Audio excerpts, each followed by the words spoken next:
Bueno, ahora sí vamos a tener en cuenta el ejemplo que vemos en pantalla y van a ver ustedes que es una función f de x, una función cúbica, dice f de x igual a x cubo menos 3x. Entonces es una función cúbica. Este es el comportamiento de esa función. Si ustedes quieren la pueden graficar en un blog milimetrado dándole valores a x y van obteniendo valores en el f de x, que recuerden que esto también es y. Y entonces van haciendo sus pares ordenados y van encontrando entonces ese comportamiento. Yo me adelanté en ese trabajo. ¿Cuál es el objetivo del análisis gráfico? Entonces, el objetivo es el siguiente. Me dicen a mí, por ejemplo, que diga cuáles son los intervalos dentro de la función x cubo menos 3x, los intervalos en donde la función se comporta como una función creciente. ¿Y cuáles son los intervalos en los cuales la función se comporta como una función decreciente? ¿Y cuáles son los intervalos en los cuales la función se puede estar comportando como una función constante? Entonces, este análisis es muy importante.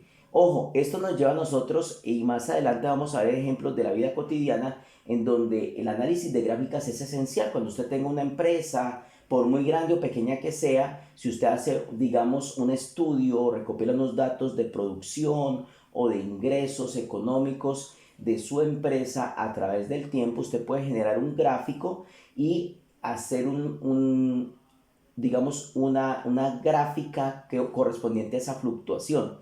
Entonces ahí usted se va a dar cuenta en qué tiempos, en qué meses, en qué días o durante cuánto tiempo, digamos, su compañía, su empresa tuvo, digamos, un balance positivo económico o cuando tuvo un balance negativo económico, y esto les ayuda a ustedes a poder tomar decisiones. En el ámbito médico también es muy importante cuando se hacen evaluaciones de algunos antibióticos o algunas medicinas para el control de X o Y enfermedad, se hacen unos gráficos correspondientes a las dosis aplicadas con respecto a la respuesta de la parte de infección o la respuesta, digamos, de salud del paciente. Se hacen unas gráficas y se pueden obtener aquellos valores en los cuales la gráfica genera balance positivo en el control de dicha enfermedad o un balance negativo, y así se pueden determinar las dosis a aplicar para el control de X o Y enfermedad.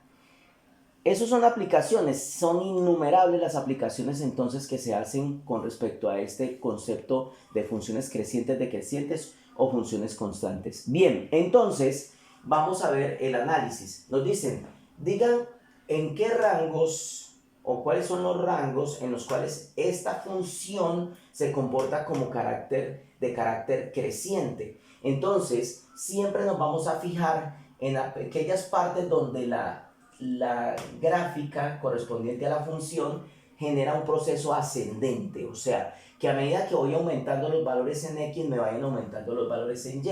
Entonces ustedes pueden observar que es una gráfica, la parte ascendente va hacia acá. Miren que a medida que va aumentando los valores de X, suben los valores en Y. Sí, aquí era de menos 3, menos 2, menos 1, 0 y va subiendo. ¿Hasta dónde sube? Si ustedes observan, si tienen buen ojo, van a ver que el comportamiento sube hasta el 2. O sea, ¿qué quiere decir eso? Que para yo poder analizar una función creciente, decreciente o constante, yo debo tener en cuenta el eje Y. El eje Y es el rango y es el eje que digamos, me determina a mí cuál es el comportamiento creciente, decreciente o constante. Ese es lo que yo voy a observar. Entonces podemos observar que aquí la función es creciente. ¿Pero es creciente desde dónde? ¿Desde este punto? No, mire, esta función viene de mucho más atrás. ¿Desde dónde viene? Desde un valor en Y infinito, desde el menos infinito, ¿sí ven? Viene del menos infinito porque este es el eje Y negativo, viene desde el menos infinito, mire, y crece, crece hasta que llega ¿a dónde? Hasta el 2. O sea que hay un rango donde la función crece. ¿Desde dónde crece esa función? Entonces, es creciente la función desde menos infinito, ¿sí? Porque viene desde menos infinito y abrimos con paréntesis porque el infinito no sabemos dónde está, dónde termina. Mire que aquí se enlaza todos los temas que hemos visto, ¿sí? ¿Hasta dónde? ¿Hasta dónde es creciente? Hasta el 2, ¿sí? ¿Observan? hasta el 2. ¿Incluye el 2? Claro que incluye el 2 porque llega a él, o sea que cierro con corchete. Pero ojo, si yo sigo recorriendo la función, veo que aquí hay otro pico donde crece nuevamente. O sea que hay dos intervalos donde la función es creciente. Miren que el intervalo ahora va desde el menos 2, o sea, perdón, es este intervalo unido con otro intervalo que hace parte de la misma función, ¿sí? Entonces va desde el menos 2, recuerde que el análisis siempre se hace con respecto al eje Y, entonces va desde el menos 2, incluyendo el menos 2, ¿hasta dónde? ¿Hasta dónde va creciendo? Hasta el infinito, porque no sé dónde va a terminar esa curva allí. Entonces, esa recta, entonces va hasta el infinito positivo, ¿sí? Y aquí colocamos un paréntesis. Entonces ese es el intervalo donde esta función presenta una característica creciente. ¿Cuál es el intervalo donde la función presenta una característica, un comportamiento decreciente? Observemos que la característica decreciente viene aquí. Mire, hay un declive en el proceso de la función. Entonces viene desde, o sea que la función es decreciente.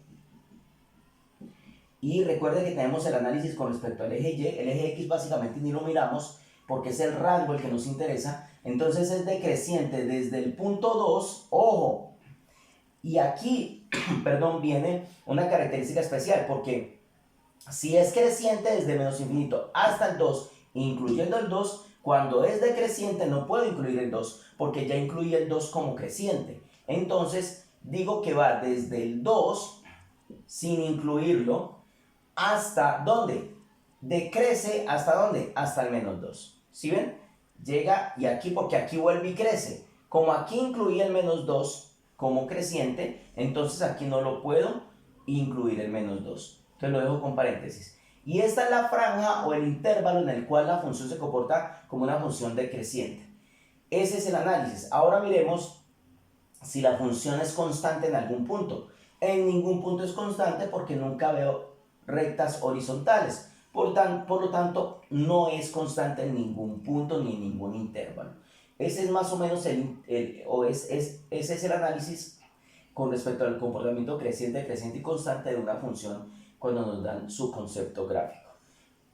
Es muy importante tener en cuenta que a mí me pueden dar los intervalos. A mí me pueden dar estos intervalos. Y yo con los intervalos puedo construir una gráfica. ¿Sí? Digamos de que esta gráfica no existe. Y me dicen que los puntos para esa función creciente van desde menos infinito hasta 2. Entonces yo puedo trazar desde menos infinito hasta 2, que es creciente. Y otro punto decreciente es desde menos 2 hasta infinito, lo marco. Y después me dicen que decreciente es desde 2 hasta menos 2 y 1. Entonces miren, me pueden dar la gráfica y yo hago el análisis de los intervalos, o me pueden dar los intervalos y yo puedo realizar mi gráfica con un estudio de comportamiento de las funciones en ese aspecto.